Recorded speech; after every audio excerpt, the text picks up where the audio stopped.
What's up, ladies and gentlemen? Today is a very special day. It's Memorial Day, and I'd like to welcome everybody to to the Hope for Romantic podcast. I'm your host, the Hope for Romantic, a.k.a. Mr. Dropping Dimes, a.k.a. the feminist with chauvinist tendencies. And I'd like to welcome everybody. I know everybody was probably out with their family, enjoying having a great, weekend, enjoying the barbecues and all that. But before I begin the podcast today, I'd like to take a minute and just really show some appreciation for those that have come before us. The military, all the guys that have made the ultimate sacrifice so that we, as Americans, can have a day like today to enjoy with our family and enjoy our freedom. So, definitely a big, big round of applause for all of them. Thank you very much for all those that have made the ultimate sacrifice and those that continue to go out there and fight for our freedom. Thank you. We really, really appreciate you. So up next, I want to talk about something. Today's episode is called 808 and Heartbreaks. Well, recently, I've come across a lot of people that have been going through what I call an episode in their life. And it's just, I know it feels like forever, but I call it an episode in their life. It's a time in their life that they think is going to last forever. It's heartbreak. And the truth is this: I have a lot to say about it only because I've been there on more than one occasion. Um, I've had to overcome, I've had to build back up, I've had to learn who I am and kind of make sure that I understood what I was going through, why I was going through it. So now I have the ability to talk to people and kind of help them work their way through it. It's definitely not an easy. It's not an easy task. I always say, "Yo, jump me, man, whip my ass, but don't break my heart, yo." Heartbreak is the worst, And the crazy thing about heartbreak is that it never breaks even. Okay, it never breaks even. It's usually one person that wanted out, and you kind of feel like they were able to move on, they were able to rebuild their life, and then you have the other person that's left holding the bag. They're the one that sits there and they have to replay the events of the relationship. They're the one that has to go back, answer questions, understand, like, was it me? What did I do? They replay everything in their mother. So now the reason today's episode is called 808 and Heartbreaks is because 808 and Heartbreaks was the soundtrack to one of my many heartbreaks in his life. And I always say that music is a funny thing when you're going through it. Um, Music, when you're happy, you feel the beat, you feel the rhythm. When you're sad, you hear every single lyric, and they feel like they're talking to you. They feel like, hey, did somebody read my diary? And they want to talk to me. And we feel like every single word. And I always used to say, if the love doesn't feel like 90s R&B, I don't want it. Well, guess what? If the heartbreak feels like 90s R&B, yo, you can keep that shit. I don't want it. It's one of those things. Now, there's a lot of cliche stuff that goes out about heartbreak. And when you talk to friends and family, it's very easy to say stuff like, "Oh, time heals all wounds. Don't worry about it. Time and time and time and time." But when you're in it and you're the one that wants to throw up a little bit in your mouth, when you're crying in your pillow, when you're sick to your stomach and you don't understand, you're asking God, "Why? What happened? Where did I go wrong?" Nobody wants to hear that shit. So this podcast is about being vulnerable. This podcast is about being real. This podcast is, if you've ever been through it, and I know everybody here has been through it. There's not a person I know that hasn't been heartbroken. There's not a person that I know that hasn't been in a situation where they loved and lost. So we could put the egos to the side, and that's all. I would love for you guys to comment, let me know, agree, disagree, tell me what you feel. The one thing I want to say is this: after a breakup, what I try to explain to people is that the person that you knew no longer exists. What does that mean? Okay, the best way I can explain it: when you look up at the sky and you see a star. By the time the light of that star hits your eye, it's traveled so far and so long that it might not even exist anymore. You're literally looking into the past. That's what the star used to look like. That star represents your relationship. It represents the person that you were in love with. You're looking at them through a lens, right? And what you're not accounting for is the amount of time, the feelings, the emotions, everything that's changed in them. So now today, that person that you knew, look, I'm not saying they didn't love you.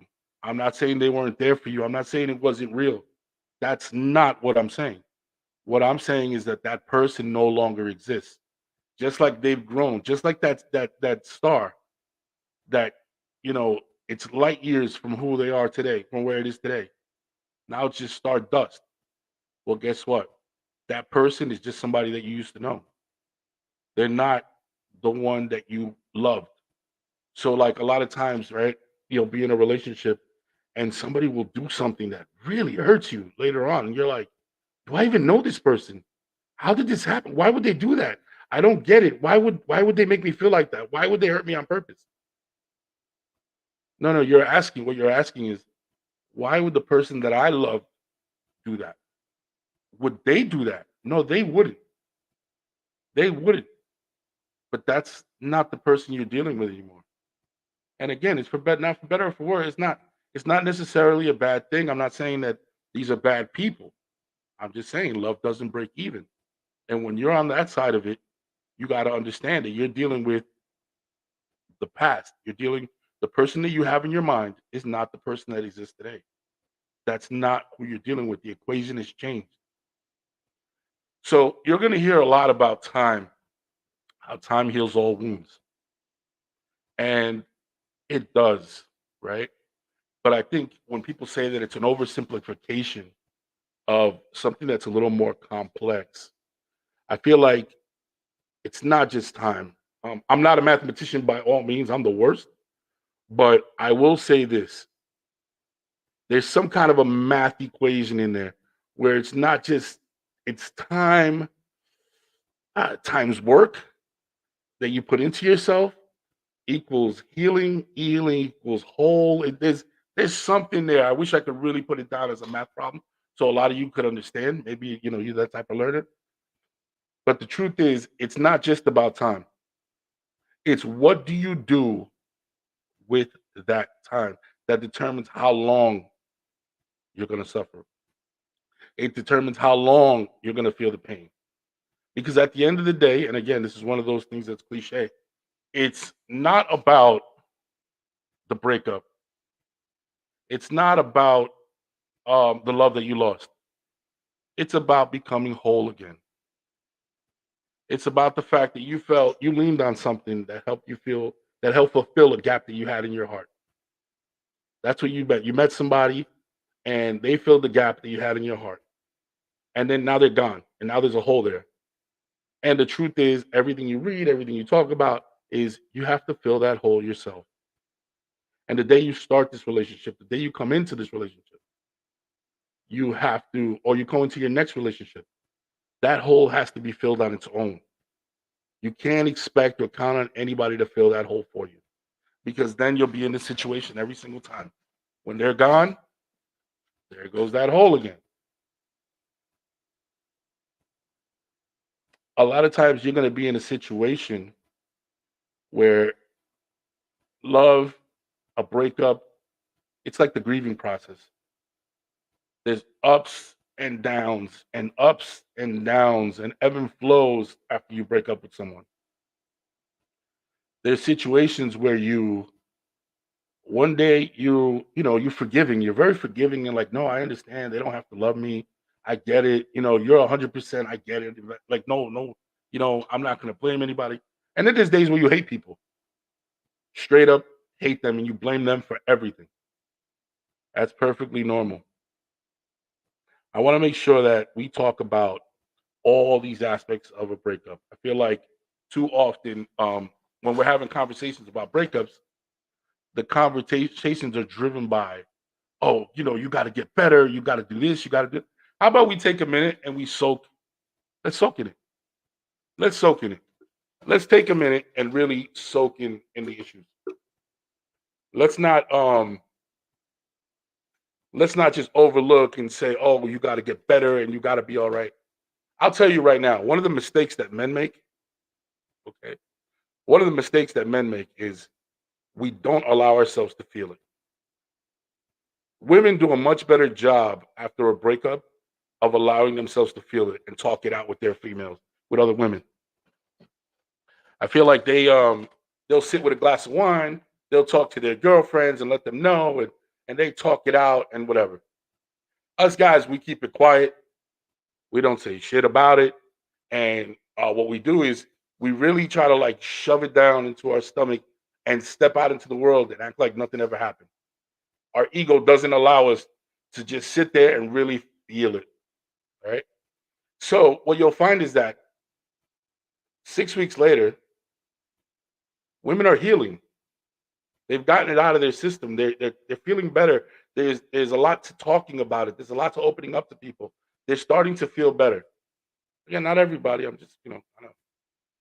And guys, what we do 6 weeks later, after we stepped out and try to hook up and talk to as many women as possible to fill that void, and we couldn't do it. Once we step out in 6 weeks, you know what we're doing? We're crying in our pillows. We're crying in our pillows, missing what we once had. Why? Because we never stopped and said, you know what?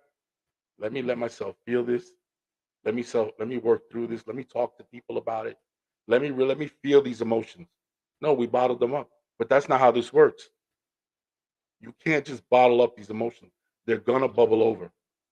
They're always gonna bubble over. They're gonna come back and they're gonna haunt you. So you have to address them. So one of the things I want to talk about with men, and this is part of my journey here, it's all about male vulnerability. It's about, hey man, you don't have to be the tough guy. You don't have to be the guy that sucks it up or is out there, trying to sling and trying to act like you're Mr. Badass with all these new women. No, no, no. Sit back, man. Let's talk about it. Yo, you all right? You okay, man? I know it's tough, man. And the thing is this, right?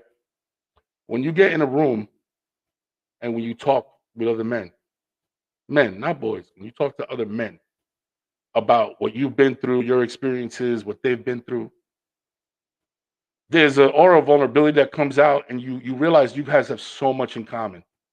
And I feel like when you have a community, and that's what I want with this podcast, with the Hopefu Romantic Podcast, I would really love for this to be a community of healing where people come and they share, these details of their life. They're like, Mike, yeah, I just went through this, man. I'm hurting. You know what I mean? Whether you send me a message or you comment and you let me know, yeah, I'm in it. I'm in it right now. You know what I mean? Your testimony, how you feel about this, what you're going through, might be somebody's excuse to keep pushing, somebody's reason to go another day. There's people out there right now, man, that they're on the brink because of these heartbreaks, because of what's going on. So I really wanted to bring this episode to you guys today, and I wanted to talk about it. And I'm really leaning on the community to comment, to share, and let us know, man. Let us know what you've been going through. And at the end of this, we're definitely going to go through I'm going to go through my mailbag. I definitely have a dear dropping dimes that I want to share with you guys that I hope that you guys can help me out with. But let's go back. When we talk about heartbreak, all right, believe it or not, a lot of people, especially young women, they've been experiencing heartbreak their whole life, man. Some of them, their first heartbreak was their daddy, and they're still battling that. They're still trying to fight up. They're fighting an uphill battle. You know what I mean? From day one, because their daddy was their biggest heartbreak. You know what I mean? But everybody you come across, no matter how tough, no matter how well put together, no matter what's going on in their life, at some point in their life, has had some type of heartbreak. Before recently, man, my worst heartbreak wasn't even a relationship; it was a friendship. So it could be even a friendship. I lost a friendship, somebody that was super, super close to me. And when I look back, it devastates me on why I lost them. You know what I mean? So like heartbreak is one of those things where it's universal, man. We could talk about it. And as long as people are open and as long as people share and are honest, we could have a really great conversation. I want to go back to something I said earlier. It's love does not break even. Okay. Yes, usually the person that does the breaking, they get to walk away and they kind of get to a jump start on rebuilding their life. What seems, because you don't know. The truth is you don't know. This is what it looks like as the person, as the other person. It looks like that person gets to rebuild their life. They get to move on. They get to be happy. They get to do all these beautiful things, right? And you, as the person that got broken up with, or the person that got their heart broken, feels like you're just sitting there in limbo trying to figure it out. You're trying to understand what happened, how did it happen. When I talk to men, when I do the coaching with men, what I like to talk about is, guys, what we need to do is we need to look back at these relationships like game film. When an athlete reviews game film, they pull the film, they look at what they did right, what they did wrong. They look at the highlights, they look at the lowlights. But once they're done examining that film, they put it away. They don't replay it and replay it and replay it, because after they've extracted what they need from it, replaying it is no good for you. It doesn't do anything for you. It does nothing. Well, the same thing is true when you're going through these heartbreaks. Review your situation. Allow yourself the time to sit down, chew the meat, spit out the bones, figure out what it was, what worked, what did I do right, where did I fall short. Really look inside and examine yourself and say, okay, what won't I do again? What would I not do in my next relationship? What do I want to do? What would I do differently? Okay. How much of this was my fault? What, be accountable. What exactly did I do? See, the worst kind of breakup, right, is when you're talking to someone and they're like, I was perfect. I was amazing. I was it. Look, man, the truth is, no, that's not true. There's always room for self-reflection.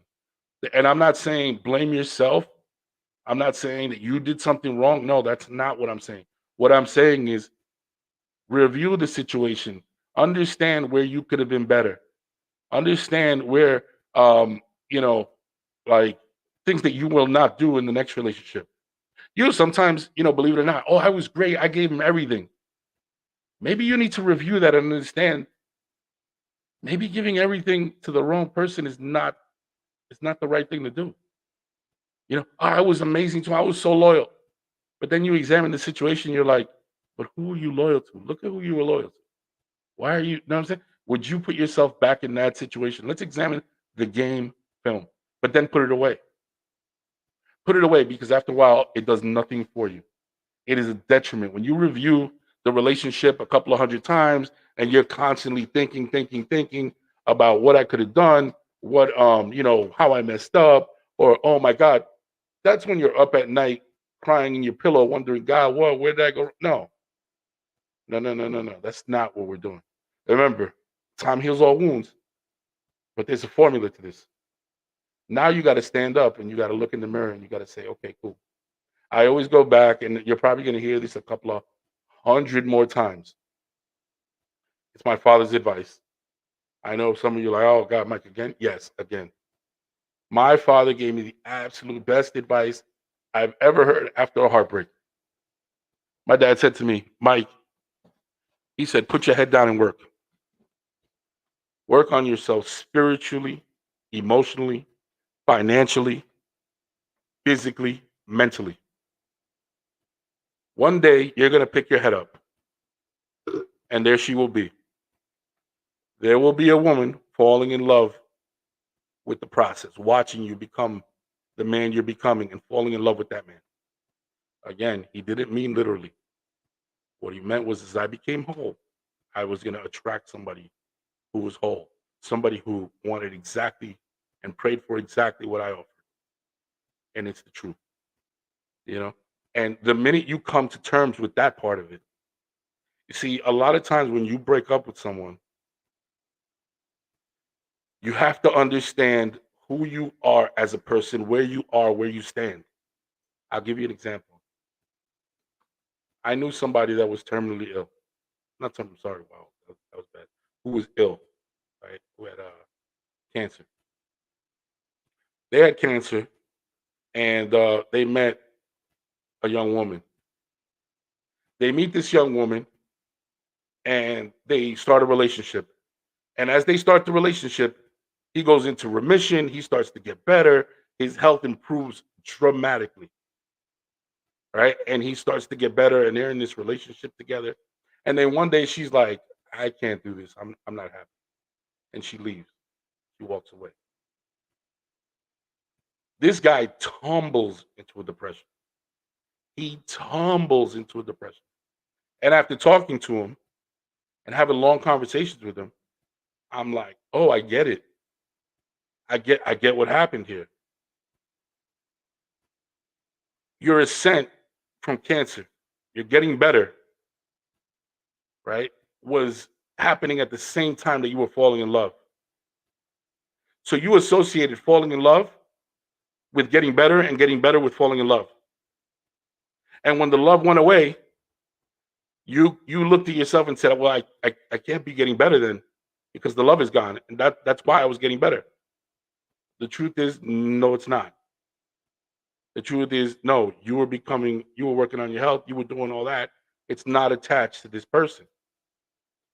But what you didn't do is you didn't work on yourself to understand that first. You leaned on them, used their love as a band-aid on something that emotionally needed stitches. That's what you did. You used them as a band-aid on emotions that needed stitches. You never addressed the fact that, hey, yo, you know what? I have to come out of this on my own. I'm doing this. I'm happy. I'm becoming happy. This person's adding to my happiness. They're not the reason I'm happy. They're not the reason I'm becoming healthy. And once you do that, once you understand that, you realize, oh, okay, the situation, the heartbreak that I'm feeling is not really about that person. It's not about the person. It's about where I was when the breakup happened. A lot of times you'll be surprised. You'll find people that were in a really good space, emotionally, mentally, financially. They were moving in such a beautiful direction, happy with their lives. And somebody breaks up with them and they're like, okay, I'm all right. You know what? This ain't too bad. I'm good. I'm okay. Why were those people able to just bounce back? Why are those people able to just move on? Why are those people? Because they never stopped working on themselves. They never stopped working on their own happiness. They never stopped seeking who they were. So what happens when this person leaves? Their happiness doesn't go with them. The happiness doesn't go with them.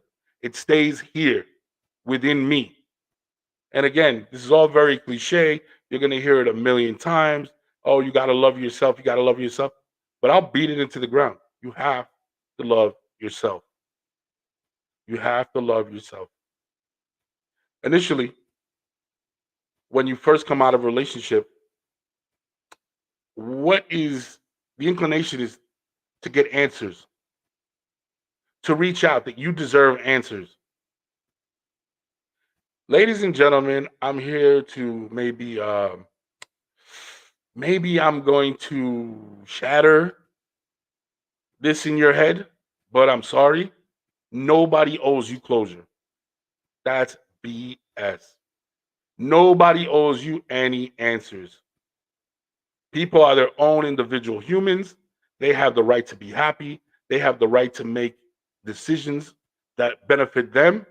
And they have nothing. They owe you nothing.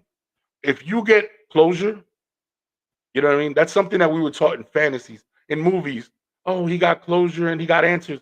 Listen, man, there could be a heartbreak and you never know why. There could be a heartbreak and you get no answers. Be prepared. They owe you nothing. They don't owe you anything. You know, we've been fed all these fairy tales and this princess stuff, and Disney ruined a lot of people, man. It ruined a lot of people that this prince is gonna come or this princess is gonna come. She's out there. Listen, dude, the world is not fair. Okay, the world is not fair. Nobody owes you anything. Oh, but I want to know I have the right. No, you have no right. You have no right. It sucks. I'm not saying that it's nice. I'm not saying it's fair. I'm not saying no, it sucks. It hurts. But the truth is, nobody owes you anything. They owe you nothing.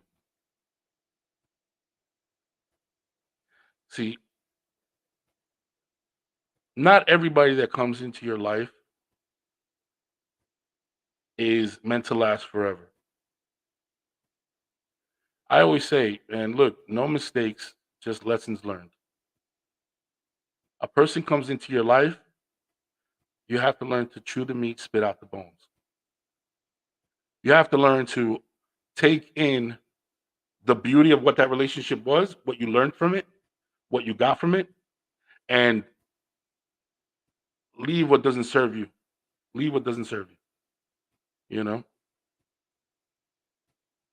The other thing is this: a lot of, especially women in my life, have tried to convince me that my karma was attached to a woman or to a man, or for a woman to a man. Meaning, somebody that broke your heart. We would like to think, oh, they're gonna pay. They're gonna pay. Karma's gonna get them. They're gonna pay. They're gonna pay. Listen, that's not true. That's absolutely not true. Your karma is not attached to any one person. It's not attached to anybody that you hurt in the past. Your karma is fluid. It's depending on what's in your heart, who you are, and what you've done. So as much as somebody hurts you, you're like, you know what? They're gonna get theirs. They may never get theirs. They may never get theirs because we don't know what was in their heart when they broke up with us. We don't know what was in their heart when they terminated this relationship. They might have done it from a place of, yo, you know what? This is not serving us. I'm not growing. I don't love them, or I feel that they need to move on. You know. So it's not about karma. Now the way you do things, I will admit, the way you do things, yes, that can come back and haunt you. But again, it's it's not because I hurt this person. It's because of what I did. It's because of how I did it. That can definitely come back to haunt you. You know what I'm saying? If you're grimy and you cheated a bunch of times, it's not because you cheated on that woman. It's because of the way you handled the situation. The universe has a way of coming back and making things even. You know, so that I do agree with. But as far as mere karma being attached, oh, you hurt this person, you're gonna pay for it. No, no, that's not true. It's simply not true. You know, there comes a time where where I talk to people about relationships and they're like, I hate this person. No, I hate them. I hope they die. I can't stand them. Oh my God. Da, da, da, da. When they talk like that to me about the person, I'm like, oh, you still love them. You still love them because they're invoking feelings. Here's the thing: the opposite of love is not hate, it's indifference. You know, how they say there's a thin line between love and hate, and you can bounce back and forth between that line. The truth is, the opposite of love is not hate, it is indifference. It's when you're able to see somebody and they don't create emotion.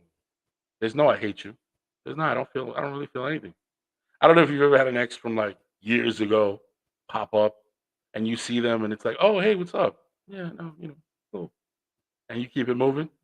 That's indifference, right? As opposed to you see this ex that just broke your heart and your heart flutters, and then you go from your heart fluttering to getting upset and upset to I can't believe this and sad, and all these emotions are a clear tell sign you still have a lot of healing to do. You still have a lot of healing to do, and guess what? You're not over them, which is okay. It's gonna take time. Don't rush. Don't rush. See, I know the other thing I've always heard is I can't believe I can't believe he did it before Valentine's Day. I can't believe she did it before my birthday. I can't believe she did it around Christmas. I can Listen, man. There's never a good time to get broken up, to get your heart broken. Never. I know you gonna want to justify it. You're gonna want to say, "Oh, maybe during, it could have been done like this, or oh, he should have waited to the. No, there's always gonna be a reason. There's always gonna be something that comes up because at that point, what you need is an excuse to hate that person. You need an excuse to be mad at that person. So you're gonna come up with a million and one ways and a million and one reasons why that timing was so bad. Truth is, there's never a good time. There's never a good time. So how do we heal? What do we do? How do we get better? How do we get out of this heartache? How do we get out of this crying in my pillow? How do we get out of the thinking about it? How do we get out and listen to uh freaking these songs that make me want to hang myself? How do we get past this? Okay, like I told you earlier, time is your best friend. Time is your best friend. But then we got to talk about, okay, let's examine our lives. What part of my life needs the most work? Let's start there. Because what you have in front of you is an opportunity to write the next chapter in your book. See, when you're going through it, when you're in the beginnings of it and you're in the thick of it, you don't understand what's the opportunity you have ahead of you. You're so busy with your head in the clouds in the past that you're not understanding the beauty of what you have ahead of you. You have the opportunity to start writing again. Remember, this is your book. This is the book of your life. Never let anyone hold the pen. You sit there and you start writing. And you start with where do I need the most work? I got to get physically in shape. I got to get in shape. Let me start there. Let me start there. Let me be the best version of myself. And then ask yourself, what prevented me from being the best version of myself in that relationship? Why did I forget who I was? And I'm going to tell you like this, gentlemen. If you forget who you are, trust and believe, she doesn't remember. It starts with you. A lot of us get attached. We gain weight. We get lazy. We get complacent. Start examining your life. Okay, so now, what's my financial goal? Where do I want to be financially? Am I happy with where I live? Am I happy with the car I drive? Am my savings where they need to be? Do I like my job? These are questions you need to be honest and ask yourself. Then we move on from there. Spirituality. What do I believe in? What do I believe in? What is my higher being? Is it the universe? Is it God? Why don't is it meditation? Why don't I dive into that and really find out and center myself and understand myself? Mentally, let's address, what triggers me? What is it that why was I not achieving my goals in that relationship? Why did I settle? Why was I so complacent? Why was I not the best version of myself? Why did I cheat? Why did I why was I mean? All you could ask all those questions. You ask them. Sometimes you got to go get professional help. But sit and ask those questions. Really understand. Hey, what's going on? Let me take a deep dive into myself. It all goes back to my book, Shallow River to Deep Ocean. A man's guide to understanding his woman by first understanding himself, especially during a breakup. Understand who you are. It starts with you. It starts with you. Now, I really hope that as we go forward, people comment, people ask questions, people, give us a little more information about what they went through during these situations. But what I'm going to do now is I want to dive into my inbox. I want to dive into my inbox. Something really cool that I saw.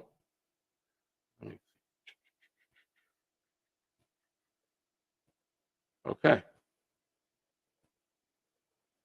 Message from my Dropping Dimes inbox. Dear Dropping Dimes, I have a question. Every night I talk to my man before bed. He always hangs up saying he has work in the morning. Then I catch him posting and commenting on social media. I'm like, WTF? What the F? I'm asking you before I go off on his ass. And she ends it there. She's basically asking me, yo, what's going on with this guy? He tells me we talk every night. He goes to bed. He's saying he's going to bed because he's got to go to work early. And then I catch him on social media commenting, posting, what's going on here? Here's my answer. I hope that you guys. I'm gonna drop the question in the comments, and I hope that you guys can help me out and kind of give me your response and see how you would respond. First things first, I said I have a few questions. Why did you use the word catch? See, before I go down this road, I want to say a couple things. When people ask me questions, they tell on themselves. There's always a phrase, a word, an omission, an addition in the paragraph or when they wrote something that jumps out at me and tells me everything I need to know about the situation. So I sit and I'm like, interesting. And I dissect it. I try not to add anything other than what they said. And I try not to infer anything. I just kind of like listen to what they're saying and use the words that they're saying to kind of dissect what the situation is. So this is what I did with it. A few questions. Why did you use the word catch? What triggered the insecurities? What triggered the insecurities that got you to this point? I'll give you the benefit of the doubt. Let's say you just happened to notice. How long after you hung up was he still online? My advice is you get more bees with honey than you do with shit. I'm all for you getting answers. So let's not go off. Then express what you are worried. Then express to him that you are worried he's not getting enough sleep and how the phone and social media add to insomnia. See, what you did there was instead of going off, you kind of gave him like, babe, but I'm worried. And you were nice about it. And I'm not saying eventually you may not have to go off, but I'm just saying, why don't we start there? Why don't we try getting more bees with honey than you do with shit? All right, let's go that route. Now, that he should consider, you should let him know that he should consider logging off so he can get better sleep. Now, unless you're leaving out info, unless she's leaving out a lot of vital information, I'm going to say this. Sometimes when people write these letters, they'll leave out stuff like, well, in the past he's cheated. That's why I'm so triggered. That's why I'm using the words catch. That's why I'm so, it's really getting to me. You know what I mean? So I had to let her know. Now that unless you're leaving out info and he's been caught cheating before, if that's the case, if he's been caught cheating before, yeah, my friend, go off. Do you. Get the answers you need by any means necessary. Snap on his ass and let him know, hey, this behavior is not going to be tolerated. I'm not going to be sitting here like a fool while you go off and, you do you. A lot of times, in letters like this, people will leave out vital information like that. They just kind of like give you but as soon as she used the word like catch, it was bing, bing, bing, bing, bing, bing, bing, bing, bing, bing, bing, bing, bing, bing. And it kind of caught me like, okay, I need to put my awareness on where she's coming from. Because she sounds like a woman that's already had her awareness on this and for other reasons. Not just because, she's worried about his health and that he's tired. No, she sounds like she's dealing with a dog. All right. I have another one. It says, you're dropping dimes. I'm going out. It's called Champagne Taste Beer Money. Dear dropping dimes. Have a date with this really attractive young lady. She's beautiful. And I know that, she takes care of, I'm going to paraphrase, she takes care of children. She's a single mother, blah, blah, blah. So I decided to volunteer and offer her some money to help her get her nails and hair done. I gave her $100. When I gave her the $100, she looked at me and was like, this isn't enough. Like, what are you doing? Like, my hair costs twice as much as this. My nails cost X amount of dollars. This $100 is not doing anything.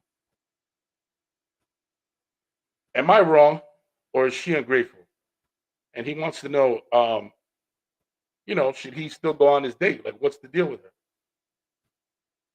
So my answer to him was, and again, I could use your guys' help on this. My answer to him was this. Did you know the price of the hair and nails prior? Did you know what it cost? Because if you knew what it cost, then you're wrong. Then you're wrong. If you knew it cost $350 and you're giving it $100, you're wrong. I'll tell you why you're wrong. The only man that complains about the standard is the boy that cannot meet the standard. The man that cannot meet the standard is the only one that complains about the standard. So if that's the standard she put it there, then guess what? You're wrong. You're dead wrong.